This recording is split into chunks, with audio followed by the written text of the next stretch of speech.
In a quiet town, there lived a man named Kalbi, a kind-looking man, respected by many.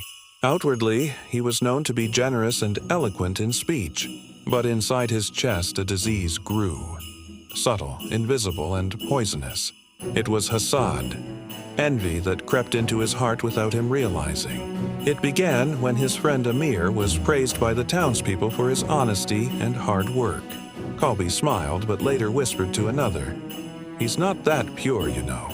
I've heard things about his past." He told himself, "I'm just warning others." But deep down, it wasn't about truth. It was envy, masked as concern. When Amir visited him, Kalbi said warmly, "MashaAllah, you've done great things lately." Yet, as soon as Amir left, his tone changed.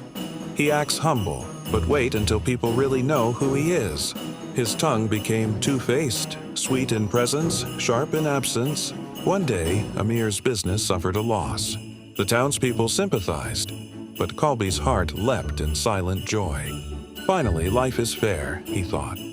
He smiled within, not out of justice, but satisfaction that Amir had fallen. When Amir recovered and succeeded again, Kalbi's heart grew tight. Each time he saw Amir's new shop, his stomach twisted. Why him, Ya Allah? Why not me?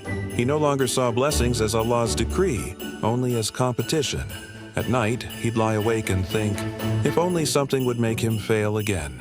He never raised hands to harm Amir, but his dua turned sour, no longer pure, no longer wishing good. When Amir donated to the poor, Kalbi whispered, "He's just showing off." When Amir spoke wisely, he must have copied someone.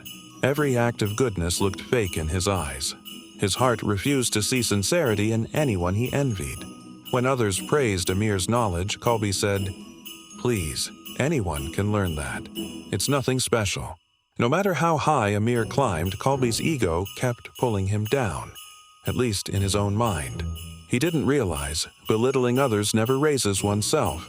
Soon, even hearing Amir's name irritated him. He avoided gatherings where Amir was praised. He compared, competed, and complained, yet never once asked himself why his own soul was restless. One day, Amir gave him gentle advice. "Brother, maybe you should rest. Your heart seems heavy lately." But Kalbi snapped, "Don't lecture me as if you're better." He rejected the truth, not because it was false, but because it came from the one he envied.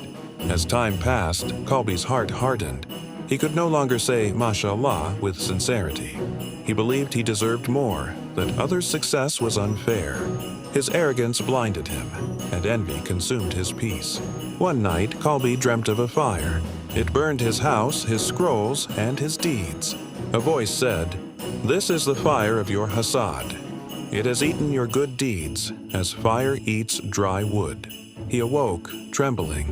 For the first time, he cried, truly cried. He sought Amir, embraced him, and said, "Forgive me, brother. My disease wasn't you, it was me." From that day on, Kalbi purified his heart daily with zikr, istighfar, and dua.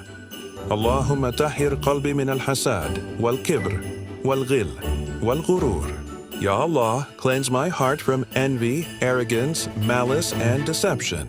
And peace returned, because the cure to Hasad is not seeing less of others' blessings, but seeing more of Allah's mercy in our own lives. Kembali kepada Allah untuk sembuh sepenuhnya. Return to Allah for complete healing. WhatsApp at +65 9021 3690.